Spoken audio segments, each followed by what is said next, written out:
Police in Hong Kong arrested another top staffer at the now-closed pro-democracy tabloid Apple Daily on Wednesday. Local media say its former executive editor-in-chief Lam Meng-chung was taken in by the city's national security police. Lam makes 8 arrests tied to the newspaper, including founder Jimmy Lai. In a statement, police said that they arrested a 51-year-old former newspaper editor on suspicion of, quote, conspiring to collude with foreign countries or foreign forces to endanger national security. Next Digital, which published Apple Daily, did not immediately respond to a request for comment. The popular tabloid folded after several hundred police raided its headquarters last month and froze the company's assets and bank accounts. Its last print edition was published 1 week after. Police have said dozens of the paper's articles may have violated the city's Beijing-imposed national security law, the first instance authorities have leveraged the legislation against local media. Critics of the law say it's been used to muzzle dissent and erode freedoms, but authorities have denied those claims, saying enforcement protects national security.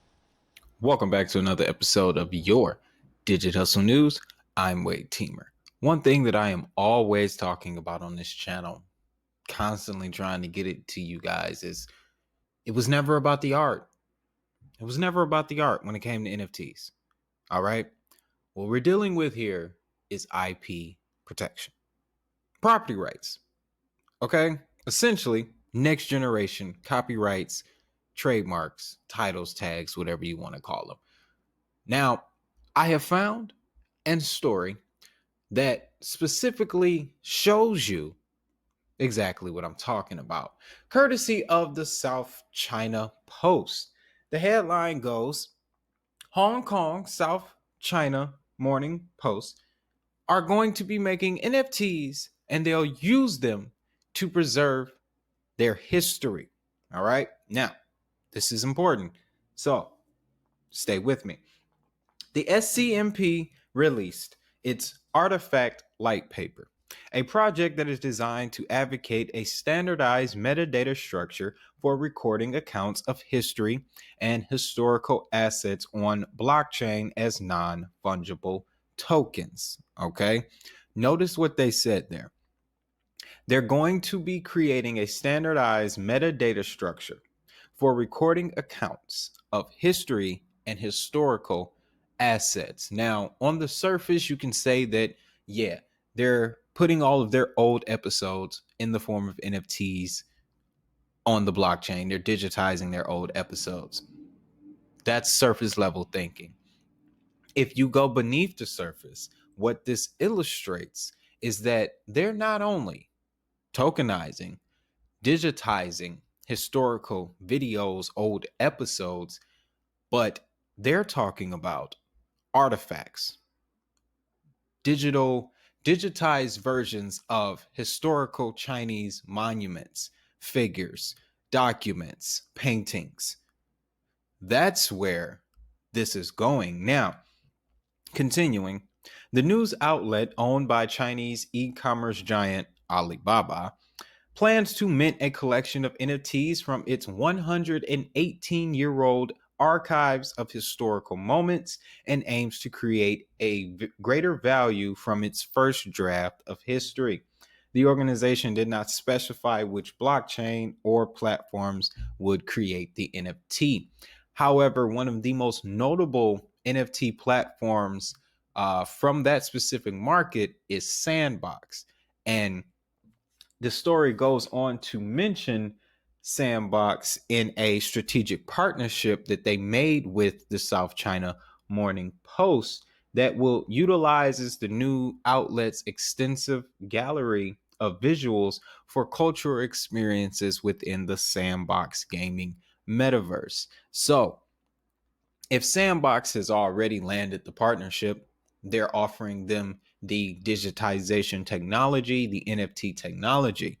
Of course, they're one of the leaders, one of the front runners for this next move. Now, the real world implications of this are important because as of right now, there is geopolitical tension going on over there, as well as in Britain. And this is starting to cause people to look back on history and attempt to preserve things.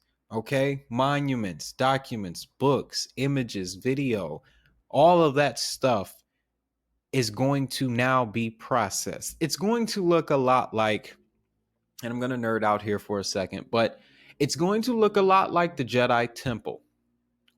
If it's not in the Jedi Temple, if it's not in the archives, it doesn't exist. That's what we're headed to, guys. That is why I pieced this video together, because it's not just about the art. We're talking about the digitization of intellectual properties, guys.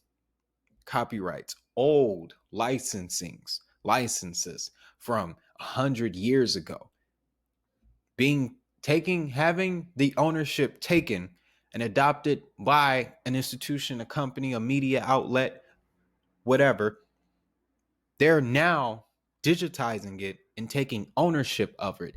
So essentially what we're seeing is tech companies are sucking in all of the historical records and putting it onto a cloud. So that way 10, 15 years from now, where our kids are going to school and getting ready to go into high school, their curriculum is going to be based off of that, off of the NFTs, off of the history lessons that were turned into NFTs during this time period here. Now, another real life example of why this is needed and why NFTs are more focused on intellectual property protection, that there's an activist in Hong Kong, and he shares the idea of preserving content on blockchains. Now, the story is Hong Kong's Apple Daily, the city's biggest circulation pro-democratic newspaper, was forced by the government to shut down last month. A 21-year-old local newspaper started, the 21-year-old newspaper then started their own app called the Dapple Daily. The project was to decentralize the publication by scraping content from the paper's website and put it on Airweave, a decentralized data storage platform. So that incident kind of explains what is going to occur as we make this transition into a digital age. All right. As you can see, Apple Daily, they immediately had to resort to blockchain to save their publication because government scrutiny came down on them last month. And I wouldn't be surprised if that had something to do with this whole mining situation and the information that they probably had about it. But the moral of the story is, and the reason for this video, guys, is to bring you information, make you aware of the NFT, the true purpose of NFTs, why they are here and what they are used for. Because the deeper I get into it, the more I'm studying it, I have to add some NFT focus projects to my portfolio, to the Power 33, because yes, a lot of blockchains have NFT capabilities. Decentraland, Decentral Games, Engine, Tezos, so forth and so on. But we need to find a project that is just all NFT technology. Okay?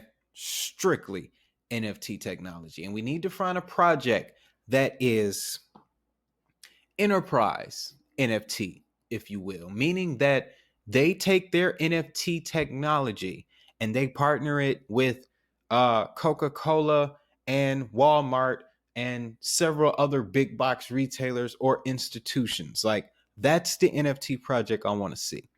Don't give me no more digital art pieces that can be taken from Google and then re-uploaded onto a different website. I don't want that.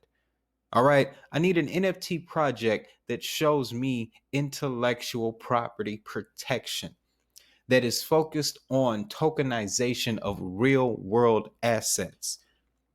The first crypto to announce that they've turned leases, mortgages, rental contracts into an NFT and are actively using it, That project is going to go to the moon. That is why I'm focused on the NFT space, not for the art. I don't care how much Banksy sells those pictures for. It doesn't matter. What matters is the technology behind what's going on. It's NFTs that are going to be your new identity cards, okay? Your new verification passports. All of those things will be in the form of a non-fungible token. So that is why when I saw this story, and of course, as usual, no one else mentioned it. It's not on your favorite YouTuber's channel at all, because they're not trying to tell you the truth. They're trying to send you in a direction of certain coins so that you can put money on their referral links. I'm just being honest, okay? Because if their intent was to really tell you guys the truth, that's what they would do. Profit, views, ad revenue, that wouldn't matter, right? I don't expect this video to be seen by a lot of people. I really don't. I'm not even going to decorate the thumbnail in a fancy manner. But what you do see is NFT, and you see time. And the image that I am trying to convey with that is the fact that NFT technology preserves time. That's the bottom line right there. NFT technologies preserve time. And with everything being digitized, the NFT is what is going to convert everything from the previous system over to the blockchain. It's going to be NFT technology. So we have NFTs, we have DeFi protocols, we have your interoperability protocols, and we have your scalable systems. Within the scalable systems, you got entertainment, you got payment systems, banking, you got shopping, you got all of this other stuff. Your gateway to these things will be NFTs. You want to travel to a third world country that only accepts Bitcoin? Your airplane ticket will be an NFT. You want to buy property in a third world country that only accepts Monero? That leasing agreement will be on an NFT. It will be an NFT. All right. Tesla finally figures out this self-driving car situation, pushes these cars to the market. Guess how you got to buy one? NFT. That is why I made this video. That is why I highlighted this story from the South China Morning Post and what they're doing by taking their old footage, digitizing it, and putting it on the blockchain permanently. It's because it was never about the art. But with all that being said, guys, that's all I got for this video. If you found value in this information, please hit that like button. Helps get this video out to more people. If you're new, make sure you hit that subscribe button so that you never miss an update on global crypto adoption. Global crypto adoption from a global perspective, that's what you're going to get here. But for everyone else, for my regulars, you know where you can get at me. DigitalHustleNews@gmail or digitalhustlenews.io. Of course, I'm always down in the tile section, chilling, thugging it and loving it. But with all that being said, guys, I want you to have a great day. Have a prosperous day. Most importantly, make that money. I'll see you in the next video.